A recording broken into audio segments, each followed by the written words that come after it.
నరేంద్ర మోడీ గారి నాయకత్వంలో దేశ పరిపాలనలో 11 సంవత్సరాలు పూర్తి చేసుకున్న సందర్భంగా ఈరోజు భారతదేశం అత్యున్నత స్థానంలో ఈ ప్రపంచంలో కొనసాగుతుందనడంలో ఎలాంటి సందేహం లేదు.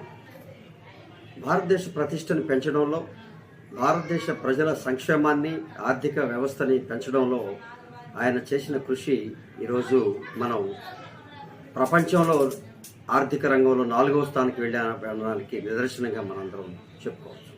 రానున్న 2027లో 3వ స్థానానికి కూడా వెళ్ళేటువంటి దిశగా కార్యాచరణ ఈరోజు భారతదేశ ఆర్థిక వ్యవస్థని నడిపిస్తున్నటువంటి భారతీయ జనతా పార్టీ నరేంద్ర మోడీ గారి నాయకత్వం ఈరోజు మనందరి ముందు విజయవంతంగా ప్రభావితంగా జరుగుతుందని చెప్పడంలో మనందరం అభినందించాల్సినటువంటి అవసరం ఉంది.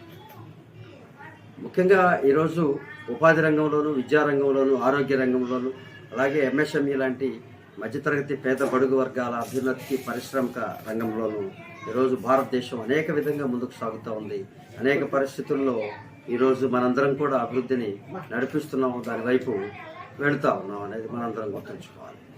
ఈ జూన్ 9 నాటికి ఈ యొక్క భారతదేశ పరిపాలనలో భారతీయ జనతా పార్టీ 11 సంవత్సరాలు పూర్తి చేసుకున్న నరేంద్ర మోడీ గారి ప్రధానమంత్రిగా 11 సంవత్సరాలు పూర్తి చేసుకున్న సందర్భంగా ఈరోజు ఈ దేశంలో భారతీయ జనతా పార్టీ శ్రేణులన్నీ అనేక రకాలుగా ఆనందోత్సవాలతో అనేక కార్యక్రమాలు నిర్వహిస్తూ ఉన్నాయి. ఆయన నేతృత్వంలో ఈరోజు మనం తల్లి పేరు మీద చెట్టు నాటాలన్నటువంటి పర్యావరణ పరిరక్షణ, అలాగే ఈరోజు ఆపరేషన్ సింధూర్ పేరుతో జరిగినటువంటి యొక్క శత్రు రాజ్యం యొక్క కుట్రని బలహీనపరిచి వారిని నాశనం చేసినటువంటి స్థితిగతులు కానీ, ఈరోజు అనేక రంగాల్లో మనం ముందున్నటువంటి పరిస్థితుల్ని మనందరం కనుక ఒకసారి తేరిపార చూస్తే మనందరం ఈరోజు భారతదేశం యొక్క ఘనతని, భారతదేశం యొక్క ప్రతిష్టని పెరుగుతున్న దశలో మనందరం ఆనందించాల్సినటువంటి అవసరం. అలాగే ప్రతిపక్షాలు అనేక రకాలుగా విమర్శిస్తూ ఉన్నాయి. అవి వారి యొక్క బాధ్యత భావించాల్సినటువంటి అవసరం ఉంది. ప్రతిపక్షాలు ఎప్పుడు కూడా అధికార పక్షాన్ని విమర్శిస్తాయి, అది వారి యొక్క విధి విధానాలుగా మనందరం భావించాలి.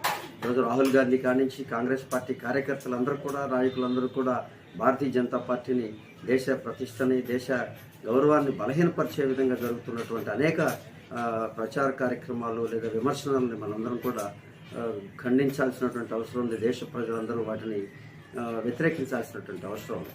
ఈరోజు ఈ భారతదేశం, అఖండ భారతదేశం ఈరోజు ప్రపంచంలో అత్యధికమైనటువంటి శక్తిగా, అపూర్వమైన శక్తిగా సాగుతూ ఉంది. దౌత్య రంగంలోను, విదేశీ రంగంలోను, ఆర్థిక రంగంలోను అనేక రకాలుగా ఈరోజు మనం ఎదుగుతున్న తీరు మనందరం అభినందించుకోవాలి. ఒకరం దీన్ని సమర్థించుకోవాల్సినటువంటి అవసరం ఉందని తెలియజేసుకుంటూ